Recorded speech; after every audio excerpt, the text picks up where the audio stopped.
Hi, I'm Filip, and I'm the CEO at Wordware. Every time I talk about AI, most people ask us, hey Filip, can you give an example of exactly what it is used for? So this is what this series is about. We're gonna have season 1, where I create actually useful agents for personal use cases that each one of you can recreate and make super personal.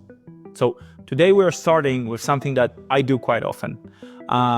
We're starting with just a voice note, and as you probably all tried something that takes in a voice note or a meeting recording and tries to output the right notes. Today we're gonna make sure that these notes are actually good and they are actually personalized and they research some things, and we're gonna progress in the complexity from the simplest version of it all to the most complex one that I actually use for myself. All right, let's get started. On our webpage, just click sign in and you can try it for free. All of the stuff that I'm doing right now can be performed without any payment. We're going to go here into my repository, click on the project. And the first one that we're going to be doing is going to be voice. So we're going to get started on the first episode. This is going to be extremely easy, but it's going to introduce you to some concepts like inputs, outputs, and tools. So from here, I'm just going to tag and say voice note. This creates a new input variable into this function. So this voice note is of a type audio. And from here, we have a couple of different options to actually transcribe this for a use of a model. We can actually do the transcription with Deepgram. So I'm going to do that right now. / and I scroll down beyond the kind of generations actions, and I go all the way to speech to text with Deepgram. And right now, the audio file needs to be chosen as a variable, and we have it appear as a voice note. And from here, we get a transcript. So I'm going to quickly run this. I'm going to recording a file for this demo. This is confirmed. And from here, we'll just press run. So perfect, that's done. And I can also now fully ask a question. What was this voice note about? And I can actually get rid of the mention of the voice note here, as we have the transcript of the voice note straight away. And here we're going to do a generation. So I'm going to say GPT-4. This is not needed as a part of the generation analysis. And, I could have clicked this, do this with the square brackets, or I can also press / and just choose a generation. So we now have a new generation. And we'll use GPT-4o here, and I'm going to run this. So still the same voice note, still the same transcription, and we get just a very simple analysis of this voice note.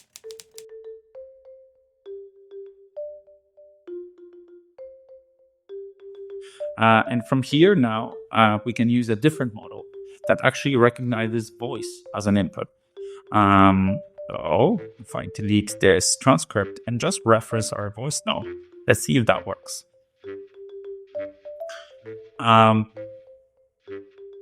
There is nothing, because this model, GPT-4o, does not see audio as a potential input to the model. So now we get to change it up a little bit. Let's use Gemini 2.0.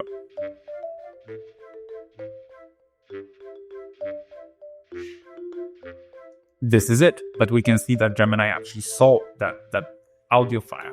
And this is a big concept about Wordware. It's actually everything that you see in the right pane is what's fed into the model. And some models will be blind to some parts of the input.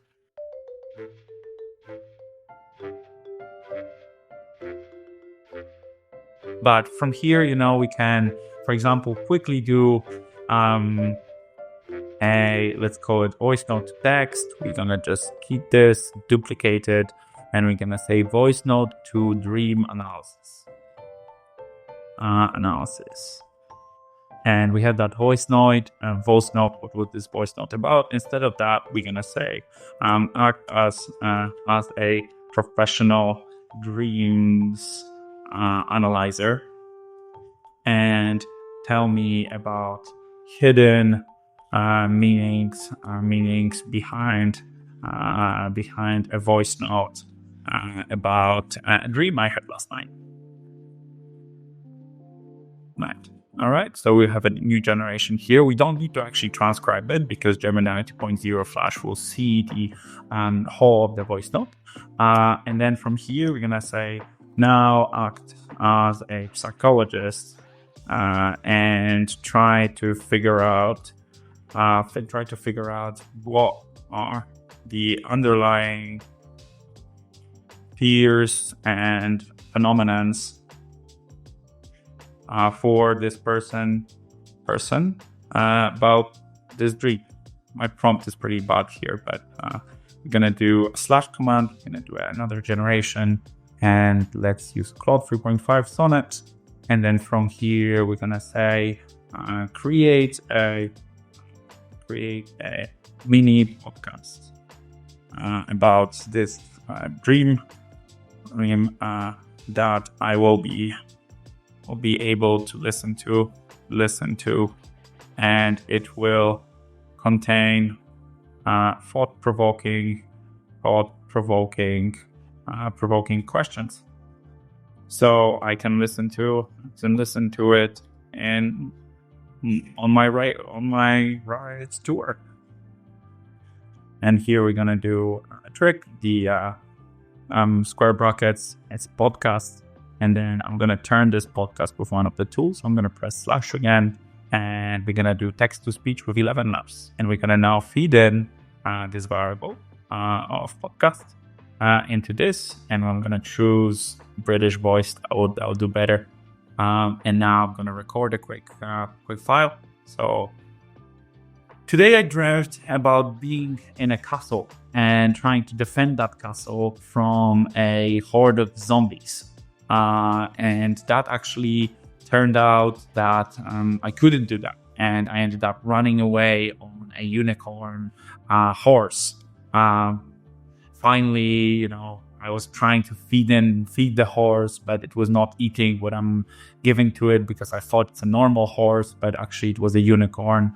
I did make up all of this, so hopefully it's not my actual dream, because probably the analysis could be pretty funny. But let's see what it says. So it's doing a bunch of analysis on me. Overall implementation, we now see that Claude 3.5 Sonnet does not actually want to do the voice note analysis. So I'll change the prompt in order to kind of make sure that I incorporate this, or maybe separate the context windows. But we have a podcast. Document introvert. I'm your host. Your name. Sound effect. Dreamy chimes. Host. Picture this. A majestic castle standing tall amidst a sea of chaos. But all is not well. A horde of relentless zombies is closing in, threatening to overrun them. So again, this has to have a lot more prompt engineering.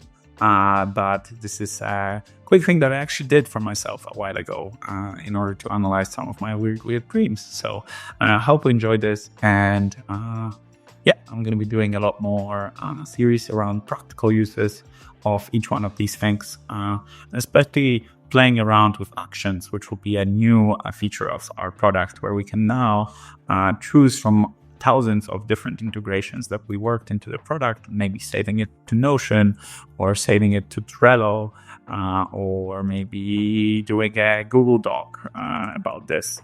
All right. Thank you so much, everyone. Bye-bye.